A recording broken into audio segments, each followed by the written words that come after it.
welcome students. To see the next examples about that rate measures. तर काल आपण काही उदाहरण पाहिले होते, आणखी त्याच्यातले बघू. तर see that. तर 11th type of that example. If each side of an equilateral triangle EQUILATERAL बघा, if each side of equilateral triangle increases at the rate of, तर ती increase होते हा side increases at the rate of square root 2 centimeter per second, increases at the rate of square root 2 centimeter per second, find the rate of increase of its area. आणि मग आपल्याला त्याच्या area मधला rate of increase पाहिजे, परंतु केव्हा, when its side is 3 centimetre, त्यावेळेस त्याची बाजू ही किती असणार आहे तुमची 3 सेंटीमीटर. तर त्यावेळेस आपल्याला त्याचा एरिया कितीने वाढू शकेल याचा विचार करणे आहे. आणि मग we know that about that the triangle, तर त्या ट्रायंगलच्या एरियाचं सूत्र तुमच्याकडे असलं पाहिजे.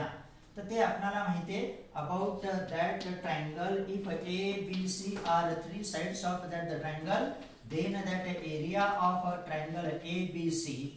त्यावेळेस आपल्या ट्रायंगलच्या एरियाचं मूळ सूत्र कसं असतं, that is square root of s into s minus a s minus b into s minus c. मग इथं तिन्ही बाजू समान आहेत, त्यामुळे काही प्रश्न नाही. आणि ह्या वेळेस मात्र area of that equilateral triangle A B C that arise there square root 3 times a square by that of the 4. तर ते कुठल्या सूत्राने मिळवलं जातं, square root 3 times a square by 4. याच्यात ए टाकून द्या सगळीकडे, तुम्हाला ते बरोबर मिळेल. Square root 3 times a square by 4. हे असमान बाजू असतील तर हे मूळ सूत्र, त्याच्यात ए च्या ऐवजी एस टाका, बी च्या ऐवजी एस टाका, सी च्या ऐवजी एस टाका, हे मिळून जाईल. परंतु त्यावेळेस एस मात्र काय असतं, that is the half perimeter of that the triangle. त्याला आपण मराठीमध्ये त्याची अर्ध परिमिती म्हणतो, हाफ पेरिमीटर, बरोबर. आणि मग त्याच्यावरून तुम्हाला हे मिळवता येतं. तर हे झालं त्याचं मूळ सूत्र, if that triangle is any type of that triangle. आता आपला तो इक्विलॅटरल आहे, म्हणून त्याचं आलं area square root 3 times a square by that 4 मिळालं. आणि मग आता बघूया, तर सी दॅट. मग आता आपल्याला त्या ठिकाणी त्याची बाजू किती मानली, आपण ए मानल्या, आणि त्याच्यातला रेट दिला, let side of triangle equal to side of triangle A B C equal to a centimetre. आणि मग त्याच्यातला रेट दिलाय बघा, किती प्रमाणात वाढते ती, square root 2 times centimetre per second. याचा अर्थ ते आहे तुमचं dA by dt equal to square root 2 times centimetre per second call 1. म्हणजे ह्या रेटनं ती बाजू वाढत आहे. आणि मग आपल्याला पाहिजे एरिया मधला रेट. आणि मग आता काही अडचण नाही बघा. आणि मग आपल्याला माहिती आहे area of the triangle say a equal to square root 3 times a square by 4. मग एरिया ही कोणाची फंक्शन झाली, ए ची फंक्शन झाली. आपल्याला काय पाहिजे, डीए बाय डीटी पाहिजे, हे पाहिजे खऱ्या अर्थानं, rate of change of area with respect to time t. परंतु ते डायरेक्ट मिळतं का, नाही, कॉम्पोजिशनच मिळवलं जातं. मग एरिया प्रथम कोणाची फंक्शन आहे, साइडची. साइड काय मानली तुम्ही, ए, म्हणून तिथं कोण मिळवावं लागेल, प्रथम डीए बाय डीए, परंतु कॅपिटल ए आणि स्मॉल ए. कन्फ्युजन होऊ देऊ नका, काही प्रश्न नाही, कारण एरिया ही त्या बाजूची फंक्शन आहे, त्याच्यावरती तो एरिया अवलंबून आहे. आणि डीए बाय डीए किती आलं, 2 times square root 3 into a by that 4. कारण का, ए स्क्वेअर हे तर आलं तुमचं स्थिर पद, कॉन्स्टंट. ए स्क्वेअरचा derivative with respect to A आपल्या सूत्राप्रमाणेच ट्वाइस ए आलं. हे तर खरं ऍप्लिकेशन आहे. जसा एक्स स्क्वेअरचा with respect to X twice A, तसं ए स्क्वेअरचा with respect to A twice A आला. आणि मग इथं स्वरूप देऊन किती आलं तुमचं, square root 3 times A by that of the 2 मिळालं. आणि त्यानंतर मग आता प्रश्न मिटला. आपल्याला काय पाहिजे, we have to find out the rate of increase of that area when that side is 3 centimetre.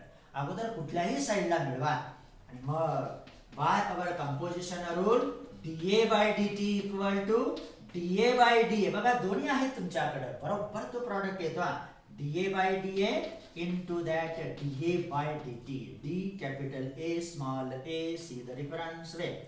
आणि मग काम संपला. That is square root 3 times a upon 2 आणि dA by dt होतं तुमचं वर्गमुळात 2. आणि मग आता आपल्याला किती बाजू असताना ते मिळवायचं होतं, that of the 3.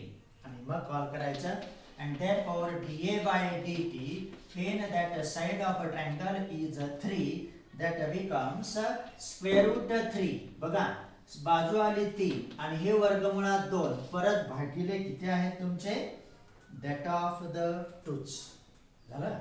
आणि मग बघा आणि that is equal to that becomes how many then, तर वर्गमुळात 6 येतात ते, तर 3 times square root of 6 by 2 येत आहे. कारण हे याला कॅन्सल करायची काय गरज नाही, तर 3 टाइम्स हे 3 पूर्णांकात आहेत, वर्गमुळात 3 गुणिले वर्गमुळात 2 किती आले तुमचे, वर्गमुळात 6 भागिले 2 आणि इथं येणार तुमचं unit centimetre square per second. पण एरिया कशात असतो, स्क्वेअर मध्ये असतो. मग मीटर असेल तर मीटर स्क्वेअर, सेंटीमीटर आहे म्हणून सेंटीमीटर स्क्वेअर. आणि मग म्हणायचं and therefore the area of a triangle increases at the rate of 3 times square root 6 by 2 centimeter square per second. असं ते मिळवा. तर हे असे चांगले चांगले उदाहरण आपल्या समोर येतात, आणखी वेगवेगळ्या प्रकारचे मिळतील, नो प्रॉब्लेम अबाउट दॅट. त्यानंतर बघा आता next of that again comes that the sphere. परत स्फियरच्याच बाबतीत आल्या, फक्त फरक काय आहे ते बघू. The volume of a sphere increases at the rate of, कोणाचं व्हॉल्यूम आहे आता, स्फियरचं. Volume of sphere increases at the rate of 20 centimetre cube per second. बघा व्हॉल्यूम आले की बरोबर क्यूब आलं, एरिया आले की स्क्वेअर असतं, तर हे लक्ष ठेवायचं साध्या साध्या गोष्टींवरती. The volume of a sphere increases at the rate of 20 centimetre cube per second. Full stop. Find the rate of change of. आता कोणाचा रेट मिळवायचा बघा, find the rate of change of surface area. कालच्या उदाहरणामध्ये surface area दिला होता, व्हॉल्यूमचा rate मिळवला. आज आता व्हॉल्यूमचा रेट दिलाय, सरफेस एरिया मधला मिळवायचा आहे, परंतु कधी, when that radius becomes 5 centimetre. त्यावेळेस त्या स्फियरची रेडियस ही किती असणार आहे तुमची, 5 सेंटीमीटर. आणि मग त्याच पद्धतीने मिळवायचा. कारण आपल्याला माहिती आहे that volume of that sphere of that radius r काय असतं, तर आता लगेच त्याप्रमाणे चलवा. अगोदर मूळ सूत्र द्या, let r be the radius of sphere. हे सगळं तुमच्या भाषेत तुम्ही माना, एखादं वाक्य इकडं तिकडं झालं म्हणून काही फरक पडत नाही. झालं. त्यानंतर therefore its volume V equal to 4 by 3 pi r cube. उदाहरण सोडले की सूत्र मिळतात आणि सरफेस एरिया असतो 4 pi r स्क्वेअर. बरोबर. आता ह्या काय आहेत बघा, व्हॉल्यूम सुद्धा रेडियसची फंक्शन आहे आणि सरफेस एरिया सुद्धा रेडियसचीच फंक्शन आहे. याचा अर्थ तुम्हाला रेडियस मधला रेट माहित पाहिजे, पण इथं आहे व्हॉल्यूम मधला. मग व्हॉल्यूम मधल्या रेट वरून रेडियस मधला रेट मिळवायचा, रेडियस मधल्या रेट वरून सरफेस एरिया मधला मिळवला जातो, काही प्रश्न नाही. आणि मग आता दोन्ही मिळूया. therefore dv by dr equal to, तोच येतो बघा, व्हॉल्यूमचा डेरिव्हेटिव्ह घेतला सरफेस एरिया येतो, किती येणार, 4 pi r स्क्वेअर. त्यानंतर इथं मिळूया ds by dr equal to 8 pi r. तर हे मूळ सूत्र आल्या. आता आपल्याला काय दिलंय, volume of sphere increases at the rate of 20 centimetre cube per second. Given that, जे दिले ते बघा, given that the rate of increase of volume is dv by dt. तो टाइम से निगडित असतो, त्या युनिट वरून लक्षात येतं. 20 सेंटीमीटर क्यूब पर सेकंड आणि ते आहे 20. आणि मग आता आपण dv by dr नुसार जायचा. therefore dv by dr equal to कसं असणार, एक मिनिटात dv by dt वरूनच मिळवावं लागेल ना.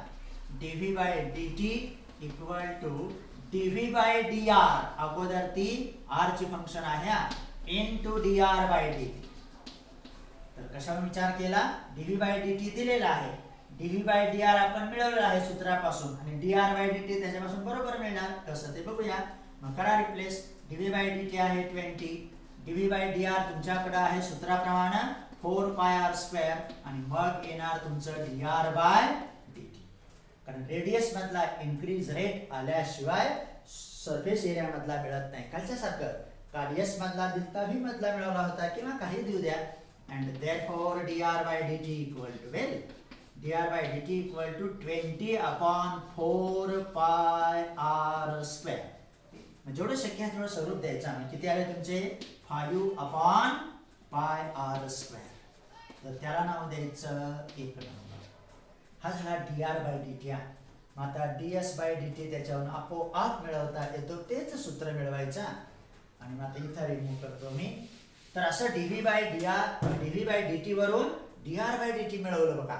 तरच आपण ds बाय dt मिळवू शकतो. Now the rate of increase of its surface area is ds by dt. त्याचं सूत्र कसं असणार? ds by dr into dr by dt. हे विसरू नका बाय चेन रूल. आपल्याला ds बाय dt पाहिजे. उपलब्ध कोण आहे तुमच्याकडं? ds बाय dr आणि dr बाय dt बरोबर येतं. आणि मग ds by dt equal to ds by dr किती आहे? 8 बाय r कंस टाका. dr बाय dt किती आहे? 5 अपॉन पाय r स्क्वेअर. आणि म्हणजे काय शिल्लक आहे ते रिप्लेस करू. मग इथं काही कॅन्सल नाहीत होत, फक्त पाय r कॅन्सल होतील. पाय r कॅन्सल झाले म्हणजे 40 अपॉन r शिल्लक राहिला. हा झाला ds by dt at any radius. कोणत्याही त्रिज्येसाठीचा तो आला. बघा 8 5 40 आले, पायाला पायार कॅन्सल, 1 r शिल्लक राहिले. आणि आता किती त्रिज्या असताना तुम्ही मिळवायला सांगितला होता आपल्याला? 5 centimetre. And therefore ds by dt स्पष्ट म्हणायचं that r equal to 5 that is 40 upon 5 equal to 8 परंतु सेंटीमीटर स्क्वेअर पर सेकंड. आणि मग शब्दात द्या. And therefore the rate of increase of surface area is 8 centimeter square per second when its radius is 5 centimeter. तर असे हे उदाहरण चांगले आहेत. मग हे सगळं कंपोजिशन वरती काय काय आहे, काय काय पाहिजे हे विचारात घेतलं की ते येतात. पण तुम्हाला ही उदाहरणं चांगले मदत करतात. त्यानंतर बघा आता 13.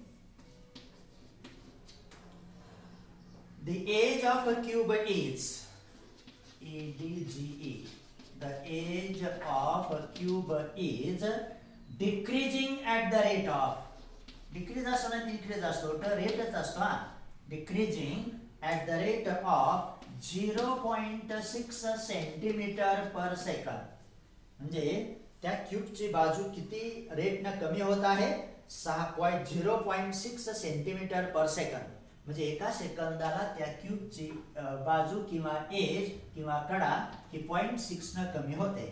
बरोबर. Find the rate at which.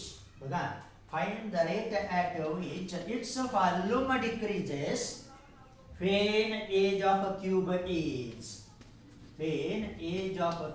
is 2 centimetre. तर त्यावेळेस त्याचं एज हे किती म्हणजे व्हॉल्यूम हे किती ना कमी होत आहे हे आपल्याला विचारात घ्यायचं आहे. बरोबर. आणि त्यासाठी आपल्याकडे सूत्र पाहिजे. साधा आहे. बरोबर. तर सी दॅट सोल्युशन ऑफ असंच कन्स्ट्रक्शन करायचा. Let edge of cube be. Let edge of cube be equal to A. हेच मानूया. मग आपण बाजू ए मानली होती ना त्रिकोणाची, तेच मानू. ए आणि युनिट आहे त्याचं centimetre. That is a centimetre. And therefore volume of a cube V equal to a raised to 3. तो क्यूब आहे याचा अर्थ तीनही बाजू त्याच्या समान असतील. आणि मग इथं बघा मग एरिया ही एच फंक्शन होती, आता व्हॉल्यूम त्याची फंक्शन आहे. and therefore dv by dA काही असू द्या. x raised to 3 चा जसा derivative with respect to x 3x square तसा याचा आला 3a स्क्वेअर. हा झाला व्हॉल्यूमचा rate with respect to side. पण आपल्याला विथ रिस्पेक्ट टू टाइम पाहिजे. आता काय दिले त्याचा विचार करा. Given that dA by dt equal to बाजू कशा प्रमाणात वाढते? 0.6 सेंटीमीटर पर सेकंड हे दिलेलं आहे. मिळवायचे काय? dv by that of the dt हे मिळवणे आहे. आणि ह्या तीन गोष्टी फक्त तुम्हाला एकत्रित करायच्या आहेत. बघा, व्हॉल्यूमच्या सूत्रावरून dv बाय da आलं, त्यानंतर साइड मधला इन्क्रीजिंग रेट दिला होता da बाय dt, आणि आपल्याला पाहिजे व्हॉल्यूम मधला रेट झालं. आणि आता यूज दॅट किती साधा आहे बघा. यूज दॅट मग इथं कसा रूल होतोय? आपल्याला पाहिजे हा rate, volume decreasing at the rate of dv by dt equal to किती छान dv by da into da by dt. That over. बघा, dv by da into da by dt. dv by da किती आलं? 3 times a square. da by dt किती दिलं होतं? 0.6. Over. आणि मग बघा, हा झाला general rate of decrease of that volume when that side of a cube is in general a centimetre. आता आपल्याला किती सेंटीमीटर असताना मिळवायचं आहे? 2 सेंटीमीटर असताना. आणि मग म्हणायचं therefore dv by dt चा when a equal to 2 that is equal to 3 times 2 square that is 4.6. आणि मग किती आले बरं हे? 4 3 12 12 6 72. 72 म्हणजे 1 डेसिमल 7.2 व्हॉल्यूम आहे centimetre cube per that of the second. तर असं ते आला. a इक्वल टू इथं आहे, वाटलं इथं देतो. परत तुम्ही याच्या बरोबर काय लिहिलं? therefore 7.2 सेंटीमीटर क्यूब पर सेकंड. म्हणजे volume of that cube decreases at the rate of 7.2 centimetre cube per second. म्हणजे बाजू जर 2 सेंटीमीटरना कमी होत गेली तर त्याचं घनफळ किंवा व्हॉल्यूम हे 7.2 सेंटीमीटर क्यूब पर सेकंद कमी होणार. तर असे हे चांगले उदाहरण आहेत. त्यानंतर बघा, वेगवेगळे उदाहरण येतात. अजून तर आपल्याला बऱ्याच अशा टिपिकल उदाहरणांचा विचार करणे आहे. त्यामुळे take the care, solve that. फक्त काय आहे, काय विचारले याचा विचार करायचा.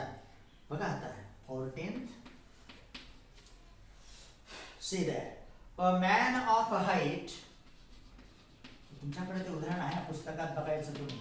a man of height HIGHT, a man of height 2 meters, म्हणजे त्या माणसाची उंची दिली आहे 2 मीटर.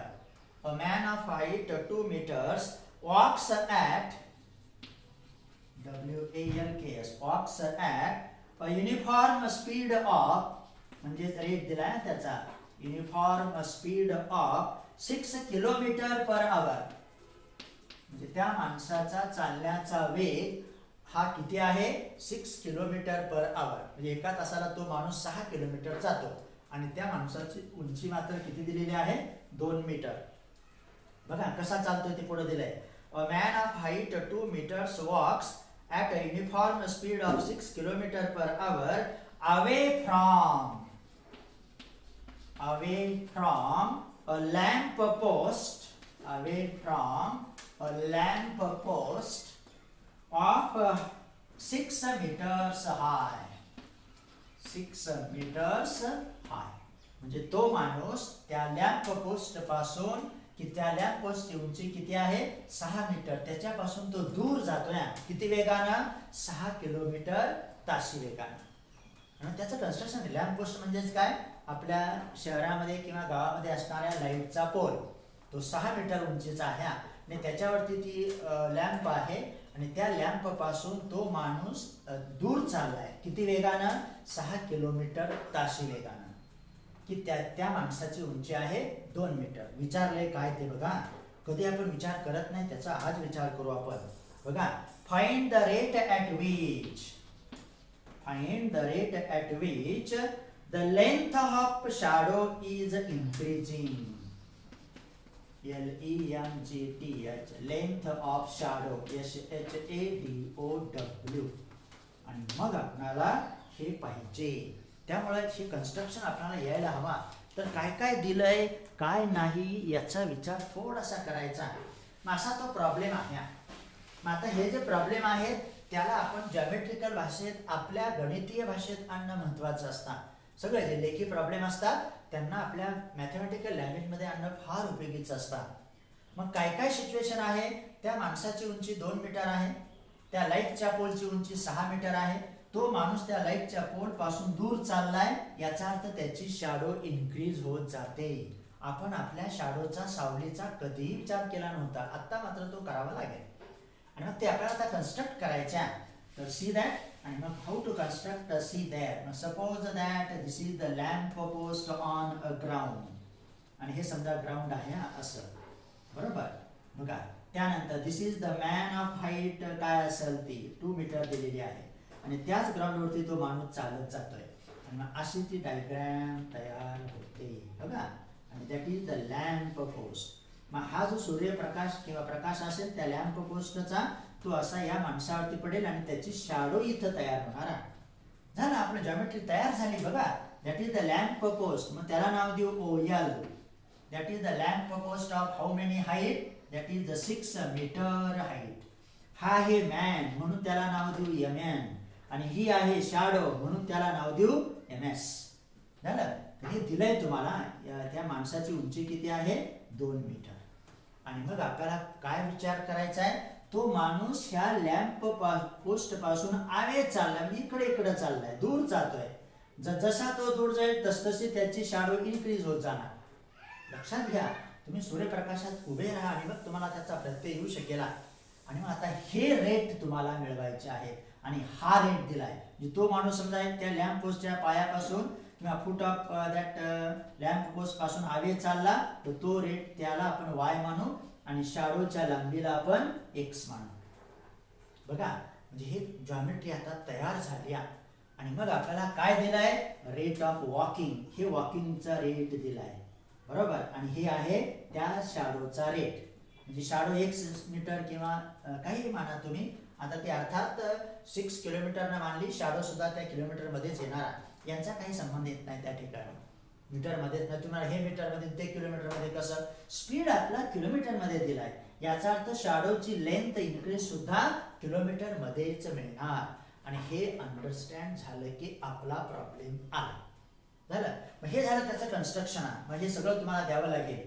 ले OL be the lamp post of height 6 meter. OL हे काय झालं आपलं, लॅम्प पोस्ट. त्यानंतर let MN be the man of height 2 meters. त्या माणसाची उंची आपण किती मानली, 2 मीटर.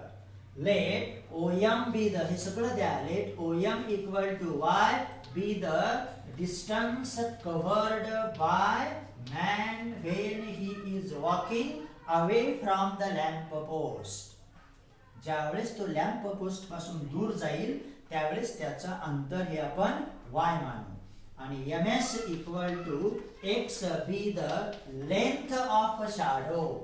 त्यावेळेस त्या माणसाची सावली किंवा शॅडो ही त्या साईडला पडणार ना. समजा एखाद्याने फिगर इकडे काढली तर लॅम्पचं तोंड इकडे करून टाकायचं, काही प्रश्न नाही, ट्रायंगल तोच राहणार आपल्या जॉमेट्रीमध्ये. तर हे असं सगळं माना. काय काय म्हणलं, OL be the lamp post of height 6 meter, MN be the man of height 2 meter, let Y equal to the distance covered by that man when he walks away from a lamp post, and X be the length of his shadow. हे सगळं मानलं. आता दिलंय काय तुम्हाला, त्या चालण्याचा वेग, speed of 6 kilometre per hour. याचा अर्थ आपणाला दिलंय गिवन दॅट, इथं म्हणायचं given that the speed of walking of that man, हे शॉर्ट मध्ये येतो आणि तुम्ही व्यवस्थित द्यायचं, away from a lamp post is dy by dt.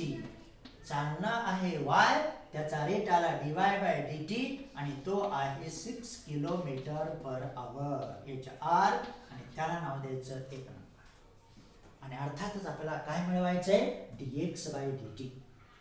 आणि आता त्यासाठी त्यांच्यातले रिलेशन तर माहित पाहिजेत ना, पण रिलेशन असल्याशिवाय म्हणजेच फंक्शन माहित असल्याशिवाय आपण त्यांच्यातला रेट किंवा त्याचा डेरिव्हेटिव्ह हा मिळू शकत नाही. आणि आता महत्वाचं बघा, हे सगळं दिलेलं होतं तुमच्याकडं, त्या उदाहरणातल्या इन्फॉर्मेशन वरून आपण इथपर्यंत आलो. आणि मग आता रिलेशन कसं मिळवायचं त्या X आणि Y मधलं ते बघा. X आणि Y मधलं जर तुम्ही रिलेशन मिळवू शकला तर हा रेट दिला की हा रेट मिळवू शकता.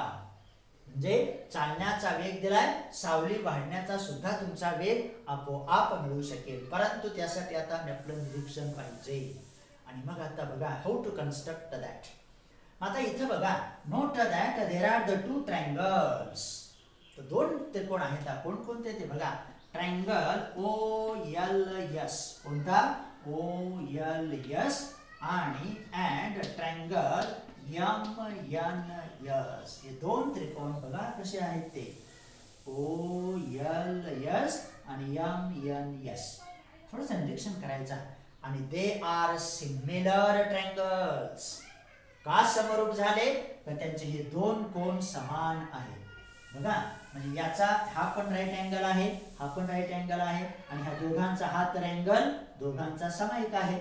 याचा अर्थ these two triangles are similar triangles.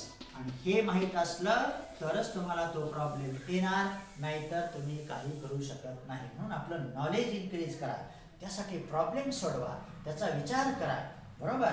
तर ते उपयोगीच आहे. आपण कधी विचार करत नाही की आपण त्या वेगाने चालल्यानंतर आपली सावली किती वेगाने पुढे जाते. कधीतरी आपण आपल्या सावलीकडे सुद्धा शॅडोकडे पाहिलं पाहिजे. म्हणून आपण लक्ष द्या त्या ठिकाणी, बरोबर. तर see that these are two similar triangles and therefore their sides are in proportion. PROPORTION. जर दोन त्रिकोण समरूप असतील तर त्यांच्या बाजू प्रमाणात असतात, नॉट कॉन्ग्रुएंट. सिमिलर हा शब्द आहे, समरूप आणि एकरूप. एकरूप वेगळं, समरूप वेगळं झालं. मग त्यांच्या बाजू प्रमाणात येतात, याचा अर्थ तो रेशो घ्यायचा. मग आपण ह्या त्रिकोणाच्या ह्या बाजूंचं प्रमाण घेऊ आणि मग बघा therefore that length of MS, आपल्या MNS ह्या त्रिकोणाची ती बाजू divided by length of MN. बघा ते दोन माहिती आहेत ना तुमच्याकडे, म्हणून त्याचाच उपयोग करायचा झालं. मग ह्या त्रिकोणाचा MS अपॉन MN घेतलं तर आपल्या OLS कोण घ्यावा लागेल, OS अपॉन OL. त्यावेळेस ही बाजूच तुम्हाला कन्सिडर करावी लागेल ना, लक्षात आलं. तर असं ते आला length of OS upon that length of OL, आणि आपलं काम संपलं. बाकी आपला डेरिव्हेटिव्ह वगैरे आपोआप मिळून जाईल, काही अडचण नाही. लेंथ ऑफ MS किती मानली आहे, x. माणसाची उंची किती होती, 2 मीटर. OS पोलची उंची किती होती, 6 मीटर. OL आता किती, एक minute. MN length of MS upon length of MN, length of OS पाहिजे ना, नाही लेंथ ऑफ OL येते 6. MN म्हणजे लेंथ ऑफ OS म्हणजे एवढी बाजू येईल ना, कुठून इथपर्यंत इथपर्यंत, आणि किती आली मग ती आहे त्या ठिकाणी x + y, OL आलं 6. लक्षात आलं. बघा MS आली तुमची x, MN आली 2. तसाच ratio OS upon OL. OS म्हणजे x अधिक y, माणसाचं चालण्याचं डिस्टन्स आणि त्याच्या शॅडोची लांबी. हे झालं तुमचं OS. आणि OL तर आहे length or height of that lamp post. तर असा तो प्रॉब्लेम तयार झाला. आणि मग बघा टेक द क्रॉस मल्टिप्लिकेशन, म्हणजे आपल्याला x आणि y मधलं रिलेशन येत आहे. 2x + 2y = that of the 6x. झालं का, इथंच रिमूव्ह करतो. आणि मग बघा त्या 2x किंवा 6x ला आपण तिकडे, म्हणजे 2x ला आपण तिकडे घेऊन जा, म्हणजे ते पॉझिटिव्ह मिळेल. तिकडे गेले 4x राहिले, 4x बरोबर 2y आले. याचा अर्थ x = 2y अपॉन 4.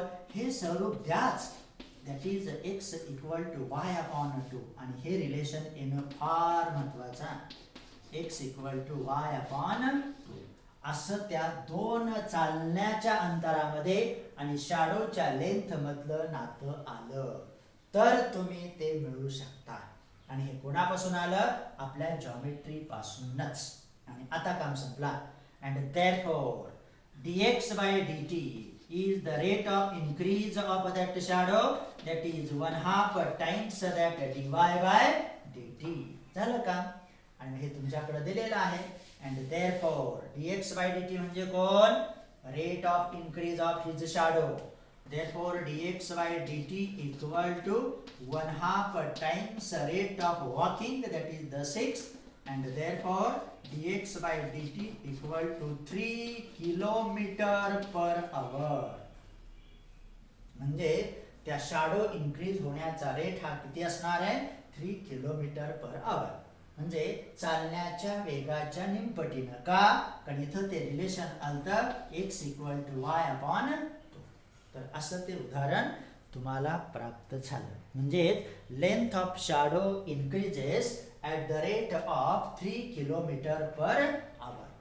म्हणजे तो माणूस 2 मीटर उंचीचा 6 मीटर उंचीच्या पोलच्या समोरून दूर जाईल, त्यावेळेस त्याची सावली किंवा शॅडो ही ह्या वेगानं वाढत जाणार. किती साधा प्रॉब्लेम, परंतु आपल्याला तो व्यवस्थितरित्या मिळवता आला. त्यानंतर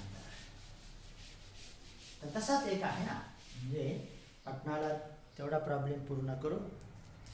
तर सी दॅट बघा त्याच्या विरुद्ध आहे, परंतु वेगळे डिस्टन्स दिलेत, काही अडचण नाही, म्हणजे अंतर. अ मॅन ऑफ हाईट, आता 15th प्रॉब्लेम बघा. A man of height 1.5 meters. आता त्या माणसाची उंची आहे 1.5 meters. Walk towards a lamp post. आता तो माणूस लॅम्प पोस्ट कडे येतो. बघा आपण जसं त्या प्रकाशाकडे तसतसे आपली सावली कमी कमी होत जाते, दूर जाऊ तसतसं ती वाढत जाते. हे किती साधं उदाहरण आहे. Practically that is important.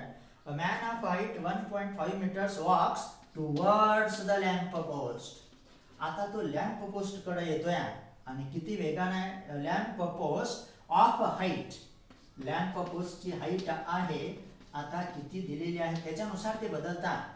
तर ती आहे 4.5 मीटर्स. मगाचे माप वेगळे होते, प्रॉब्लेम वेगळा. आता इथं वेगळे आहेत. 4.5 meters at the rate of, आणि त्या चालण्याचा वेग. आता मात्र तो लॅम्प पोस्ट कडे येतोय, बघा अवे होतं, आता टुवर्ड्स आहे, रेट दिलाय 3/4 meter per second. Metre per second म्हणजे त्या माणसाचा त्या लॅम्प पोस्ट कडे येण्याचा वेग आहे 3/4 मीटर पर सेकंड.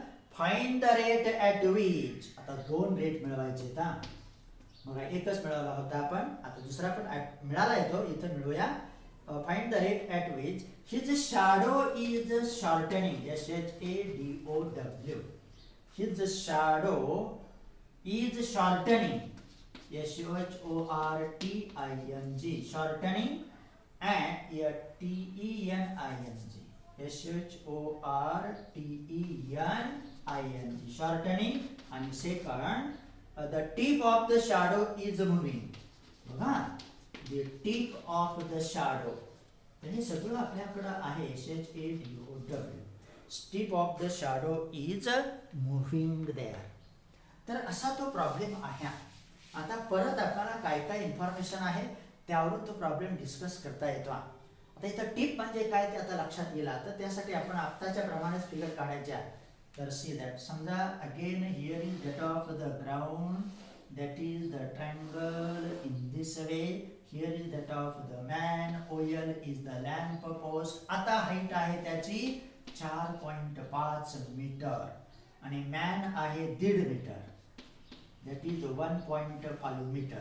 हे आहे त्याचा चालण्याचा वेग. परंतु तो माणूस मात्र आता कुठे येतोय, लॅम्प पोस्ट कडे येतोय. त्यावेळेस ही त्याची शॅडो आणि हे यस म्हणजे हा जो पॉइंट आहे ना, हा त्याचा टिप ऑफ द शॅडो. म्हणजे टिप म्हणजे काय, त्या सावलीचं टोक. हे झालं त्या ह्या माणसाची ही शॅडो झाली, बरोबर, ही सावली झाली आणि हे त्याचं टोक झालं किंवा टिप ऑफ द शॅडो. म्हणजे आपल्याला एवढं अंतर मिळवावं लागेल. कारण त्या ग्राउंड लेवल पासून किती वेगानं ती टिप मूव्ह होत आहे हे तुम्हाला मिळवायचं आहे. म्हणजे x + y चा रेट, काही प्रश्न नाही. झालं. मग आता हे सगळं काय काय दिलंय ते मानायचा. लेट OL = फक्त तुम्ही ते लिहा व्यवस्थित, आता जसं लिहिलं अगोदरच्या प्रॉब्लेम मध्ये त्याचप्रमाणे. Let OL = the lamp post of height 4.5 meter. म्हणजे OL बरोबर किती आलं तुमचं, 4.5 मीटर. त्यानंतर let MN be the man of height 1.5 meter. MN ही त्या माणसाची उंची झाली.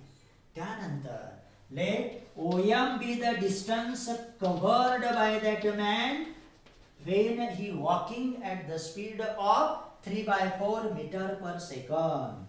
म्हणजे टुवर्ड्स द लॅम्प पोस्ट. म्हणजे हा माणूस आता इकडे येतोय. जसं तुम्ही इकडे येणार तसतशी सावली कमी होणार, तसतसं हे टिपचं अंतर त्या O पासून कमी होणार आणि ते दोन्ही तुम्हाला मिळवायचे. दोन्ही समोर आहेत. OM equal to distance covered by that the man at the speed of that is the x meter, आणि ms equal to length of his shadow, LENGTH. तर असं हे सगळं तुम्ही तुमच्या भाषेत द्या, शॉर्ट मध्ये द्या, काही फरक पडत नाही. आणि मगाच्या सारखंचा. अँड नाव आता काय दिलंय तुम्हाला, we have to given the rate of walking of that man towards the lamp post, that is dy by dt. आणि ते किती आहे, आता ते अपूर्णांकात दिले आहे, देऊ द्या, मीटर पर सेकंड ऑल. आणि तुम्हाला dx by dt आता सारखं मिळवायचं, दोघांची बेरीज केली की टिप ऑफ द शॅडो मिळणार, dx by dt शॅडो शॉर्टनिंगचा रेट मिळणार. झालं, परत तेच. आणि नाव therefore now triangle OLS and triangle MNS, बघा त्याचप्रमाणे ते नावं घ्यायच्या, म्हणून तर त्याला सिमिलर ट्रायंगल्स म्हटलं जातं. आर सिमिलर ट्रायंगल्स, हे तुमचे सिमिलर ट्रायंगल्स आहेत. आणि मग सारखंच घ्या. and therefore ms length of ms is the shadow upon length of that man, that is equal to length of OS upon that length of OL. or ह्या बाजूशी ही बाजू प्रमाणात, याच्याशी ही प्रमाणात, म्हणून तर आलं ms upon mn equal to OS upon OL. ms आहे x, mn आहे 1.5, मग सारखंच आलं. OS आहे तुमचं परत OS म्हणजे y plus x, परंतु लिहिताना आपण लिहू x plus y, आणि OL आलं 4.5. झालं, हे रिलेशन आले की तुमचा प्रॉब्लेम सुटला. Take the cross multiplication. and therefore 4.5 times x, that is 1.5 times x plus 1.5 times y. मग त्याला इकडं बघा, 2 होते म्हणून ते x by 2 आलता, आता किती येते ते बघा. तर दॅट ओव्हर, आता तो प्रॉब्लेम संपला.